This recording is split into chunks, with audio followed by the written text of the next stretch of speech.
In the summer of 1260, on the edge of a silent desert plateau, human history stood at a crossroads. For more than a generation, the Mongol Empire had been unstoppable. Cities burned, kingdoms collapsed, cultures vanished. From Korea to Persia, from Russia to Baghdad, nothing and no one had survived their advance. But at a small valley in Palestine, a single army dared to challenge the storm. An army of former slaves, the Mamluks. What happened at Ain Jalut was not just a battle. It was the moment the greatest war machine the world had ever seen finally met a force capable of stopping it. And the victory came from a trick, a tactic so simple, so brilliantly executed, that it changed the fate of nations. Today, we uncover that secret. This is the story of how the Mamluks destroyed a Mongol army that was supposed to be invincible. A story of strategy, deception, and the turning point that saved an entire civilization. Welcome to Timeless Whispers. Let the past speak again. By the mid-13th century, people across Asia whispered a single name in fear: the Mongols. They were more than warriors. They were a force of nature, fast, ruthless, and impossibly coordinated. At their height, the Mongol armies had carved out the largest land empire in human history. Millions died. Entire economies collapsed. The ancient city of Baghdad, once the scientific capital of the world, had been obliterated only 2 years earlier. The Mongol commander who captured Baghdad, Hulagu Khan, now marched west towards Syria and then Egypt. If he succeeded, the Middle East, North Africa, and even Europe could all fall under Mongol rule. But fate intervened. Back in Mongolia, the great Khan Möngke died. To choose a new leader, the princes of the empire were required to return home. Hulagu withdrew most of his army, but he didn't leave the region unguarded. He left behind a man as terrifying as an army, Kitbuka, a brilliant general, a hardened warrior, and a commander whose loyalty to the Mongol cause was absolute. With him remained thousands of experienced troops, fast, disciplined, lethal. And Kitbuka was ordered to do one thing: finish the conquest of the Middle East. The last obstacle in his way was a relatively new power, a kingdom led by warrior slaves who had seized the throne, the Mamluk Sultanate of Egypt. The Mamluks were unlike any warriors in the world. Taken as young boys from the steppes, the Caucasus, and Central Asia, they were sold into military training in Egypt, trained to fight, to ride, to obey, and eventually to rule. They were extremely disciplined cavalrymen, masters of the bow, sword, and lance, and famous for fighting with the calm precision that unnerved their enemies. When the Mongols arrived in the region, the Mamluks had recently taken power in Egypt after overthrowing their own ruler. Leading them was Sultan Qutuz, a decisive and fearless man who knew one thing: if Egypt fell, Islamic civilization might never recover. Behind him was his top general, a man whose name would be remembered for centuries: Baibars. Cunning, aggressive, restless, a military genius who had spent years studying Mongol tactics, and now he was ready to use that knowledge. But the Mamluks were not simply preparing for a defensive battle. They wanted to strike first. In the summer of 1260, the Mamluk army marched out of Cairo, a sea of armored cavalry glinting under the desert sun. They crossed Sinai, entered Gaza, and pushed deeper into Palestine. Their scouts brought back disturbing reports. The Mongols were already moving. Villages burned, crops destroyed, the people taken or killed. Kitbuka's advance was relentless, but he underestimated one thing: the Mamluks had prepared the battlefield. Baibars had chosen the perfect location for the confrontation, a narrow valley known as Ain Jalut, the Spring of Goliath, a place surrounded by hills and thick trees with tight choke points that prevented cavalry from spreading wide. For Mongols, who relied on open plains, this valley was a trap waiting to be sprung. But the trap needed bait, and Baibars himself volunteered to be that bait. Before the battle, Baibars gathered the Mamluk generals. He explained a tactic he had studied for years, the Mongol feigned retreat.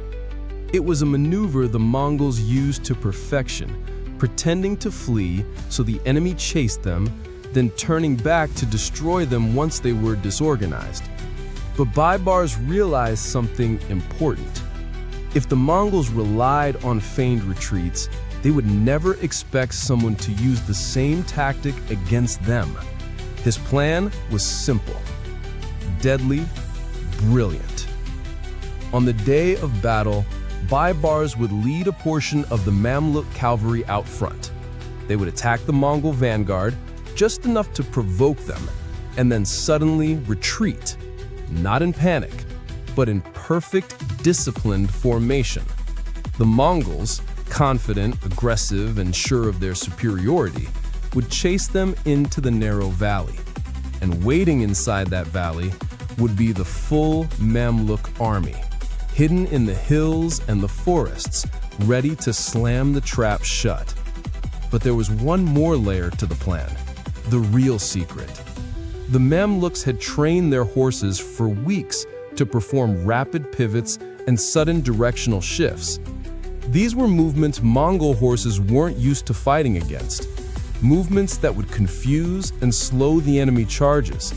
Movements that would buy the Mamluks the one thing they needed: time. Because once the Mongols were inside the valley, there would be no escape. On September 3rd, 1260, the Mongol army approached Ain Jalut. Dust clouds rose behind them as their horses thundered across the valley floor. Kitbuka rode at the front, confident, fearless, certain of victory.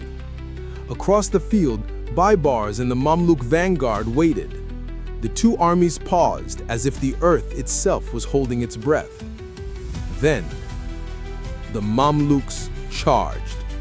Their arrows hissed through the air, their horses slammed forward with explosive speed. The Mongols responded instantly, returning fire, turning flanks, advancing in perfect formation. For a moment, the battle hung in balance. Then, Baibars gave the signal. The Mamluks pulled back. Not chaotically, but smoothly, precisely, as if the retreat was choreographed. To the Mongols, it looked like weakness, like fear. They accelerated. Kitbuka ordered the full advance, and the trap began to close. As the Mongols chased Baibars into the narrowing valley, they didn't notice the natural walls growing tighter around them. They didn't see the Mamluk archers hidden on the slopes, silent and waiting. They didn't realize the ground beneath them was turning into thick, uneven terrain that slowed their famous horse archers. By the time the Mongols sensed danger, it was too late. The Mamluks had led them exactly where they wanted. Hidden horns sounded from the hills, and from all sides, the Mamluk army erupted from the landscape. Thousands of arrows rained down. Armored cavalry thundered down the slopes. The Mongols found themselves caught in a tightening ring of steel, a chokehold, a death trap. Baibars' fake retreat had worked. Kitbuka had taken the bait. Now he was surrounded. Kitbuka refused to retreat. To a Mongol general, dying in battle was a duty, an honor. He rallied his troops, ordering them to break through the Mamluk lines. But the valley of Ain Jalut was no place for a breakout. The Mongols needed space, room to maneuver, room to perform their deadly arrow storms. Here, the valley walls suffocated them, and the Mamluks pressed in. Wave after wave of disciplined cavalry charges hammered the Mongols from all sides. The air filled with dust, steel, and screams. Kitbuka fought until his horse was killed beneath him. He rose again, wielding his sword with a fury that even the Mamluks admired. But heroism could not change the outcome. Kitbuka's army began to collapse. His elite units were swallowed by the Mamluk lines. His banner dipped, then vanished. The Mongol right wing fell, then the left, then the center. Kitbuka himself was finally captured, defiant to the last moment. By noon, the Mongol force that had once terrified the world was shattered. When the dust settled over Ain Jalut, the impossible had happened. The Mongol advance had been broken. For the first time in history, a Mongol army had been decisively defeated in open battle. The world took notice. If the Mamluks had failed that day, Egypt would have fallen. North Africa might have followed. Even Europe, already terrified by Mongol raids decades earlier, could have faced a second wave. But Ain Jalut changed everything. The Mongols retreated east and never again threatened Egypt or the Arab world with a full-scale invasion. The Mamluks, once slaves, had saved a civilization, and their victory had hinged on a single tactical decision: the reversed feigned retreat, a move the Mongols invented, a move the Mongols perfected, a move the Mamluks turned against them. And that was the secret that destroyed the Mongol army at Ain Jalut. In the years that followed, the Mamluk Sultanate grew stronger. Baibars became sultan, ruling with brilliance and iron discipline. Hulagu Khan raged at the defeat, but internal conflicts in the Mongol Empire prevented him from taking revenge. The Middle East rebuilt. Cairo rose into one of the greatest cities in the world. Trade routes reopened. Scholarship, architecture, and culture flourished. All because of one day, in one valley, where a slave army outsmarted the greatest empire on earth. The Battle of Ain Jalut wasn't just a military victory, it was a turning point in the story of the world. A moment when courage, strategy, and audacity shaped the destiny of nations. And even now, more than 7 centuries later, the desert winds of Palestine still whisper the memory of that day. Thank you for watching Timeless Whispers. If you enjoyed this journey into the forgotten corners of history, don't forget to subscribe and let the past speak again.